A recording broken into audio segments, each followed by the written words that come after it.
பன்னீர் வச்சு குழந்தைங்களுக்கு தர்ற மாதிரி சாஃப்டான 2 ரெசிபி. பன்னீர் கட்லட்டும், மில்லட் பன்னீர் பொங்கலும் எப்படி பண்ணுறதுன்னு பார்க்கலாமா?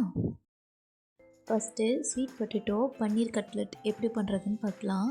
அதுக்கு நான் வந்து பாதி அளவு ஸ்வீட் பொட்டேட்டோவை இட்லி சட்டியில் வேக வச்சு எடுத்திருக்கேன். கூடவே அரைவாசி அளவுக்கு கேரட்டை துருவிட்டு அதையும் இட்லி பாத்திரத்தில் வேக வச்சு எடுத்திருக்கேன். கூடவே ஒரு 4 க்யூப் பன்னீரை இந்த மாதிரி துருவிட்டு எடுத்து வச்சுருக்கேன். இப்போது ஒரு பாத்திரத்தில் வேக வச்ச ஸ்வீட் பொட்டேட்டோவை ஆட் பண்ணிக்கலாம். இது கூடவே பன்னீர், இது கூடவே வேக வச்சு வச்சுருக்க கேரட்டையும் நான் சேர்த்துக்கிறேன். இது கூடவே டேஸ்ட்டுக்காக கொஞ்சமாக இடித்த சீரகம் சேர்த்துக்கிறேன். கொஞ்சம் பைண்ட் ஆகிறதுக்காக கோதுமை மாவும் சேர்த்துக்கிறேன். இப்போது இது எல்லாத்தையும் கையை வச்சு நல்லா ஒரு டோ மாதிரி பிணைஞ்சிக்கோங்க.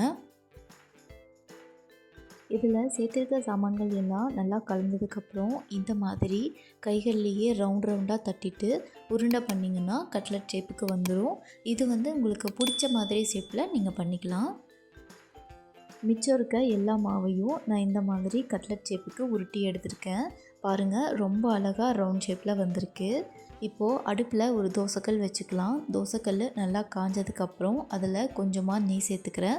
நெய் உருகுனதுக்கப்புறம் உருண்டை பண்ணி வச்சுருக்க கட்லட் எல்லாத்தையுமே நான் அது மேலே வச்சுக்கிறேன். அடுப்பை லோ ஃப்ளேமில் வச்சுட்டு நல்லா ஒரு 2 பக்கமும் 3 நிமிஷத்துக்கு வேக வச்சு எடுங்க. அவ்வளோதாங்க, ஸ்வீட் பொட்டேட்டோ பன்னீர் கட்லட் ரெடி. இதில் யூஸ் பண்ணியிருக்க ஸ்வீட் பொட்டேட்டோவுக்கு பதிலாக நீங்கள் உருளைக்கிழங்கு கூட யூஸ் பண்ணிக்கலாம்.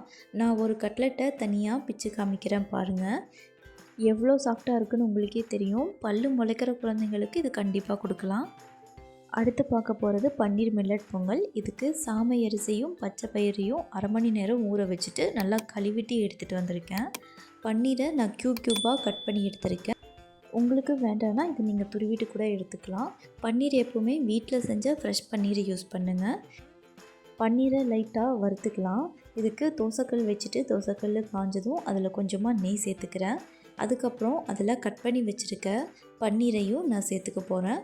ஒரு 2-3 நிமிஷத்துக்கு 2 பக்கமும் பொன்னிறமாக ஆகிற அளவுக்கு நான் வந்து சாட்டே பண்ணி எடுத்துக்கிறேன்.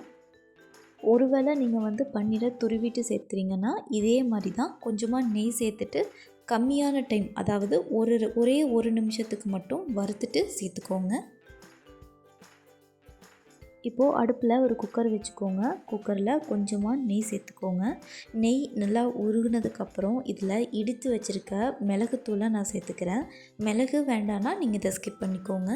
இதுக்கப்புறம் கொஞ்சமாக இடித்து வச்சுருக்க ஜீரகத்தையும் நான் இது கூடவே சேர்த்துக்கிறேன். பொடியாக கட் பண்ணி வச்சுருக்க கருவேப்பிலை இலைகளையும் நான் சேர்த்துக்கிறேன். இடித்து வச்சுருக்க இஞ்சியும் நான் இது கூடவே சேர்த்துக்கிறேன். இஞ்சி வேண்டான்னா ஸ்கிப் பண்ணிக்கோங்க.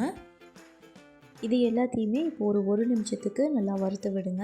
இதுக்கப்புறம் நான் 1 பிஞ்ச் அளவுக்கு பெருங்காயம் சேர்த்துக்கிறேன். பொங்கலுக்கு பெருங்காயம் இன்னும் அதிகமான வாசனையை தரும். வேண்டான்னா ஸ்கிப் பண்ணிக்கோங்க. இப்போ இதையும் ஒரு நிமிஷத்துக்கு வணக்கினதுக்கப்புறம் இதில் நான் வந்து தேவையான அளவுக்கு தண்ணி சேர்த்துக்கிறேன். தண்ணி நல்லா கொதிக்கட்டும். இஞ்சியை இந்த மாதிரி இடிச்சிட்டு சேர்த்தும்போது ஈஸியாக எடுத்து வச்சிடலாம். குழந்தைக்கு கொடுக்கும்போது இந்த இஞ்சியை எடுத்துகிட்டு நம்மளால் சர்வ் பண்ண முடியும். இந்த ஸ்டேஜில் நான் கொஞ்சமாக உப்பு சேர்த்துக்கிறேன். 1 வயசுக்கும் கீழே இருக்க குழந்தைங்களுக்கு உப்பு அவாய்ட் பண்ணிக்கோங்க. தண்ணி நல்லா கொதித்ததுக்கப்புறம் அதில் கழுவி வச்சுருக்க மில்லட்டை சேர்த்துக்கிறேன். இது கூடவே நான் வந்து வறுத்து வச்சுருக்க பன்னீரையும் சேர்த்துக்கிறேன். மூடி போட்டு 3-4 விசில் விட்டு எடுத்திங்கன்னா மில்லட் பொங்கல் ரெடி.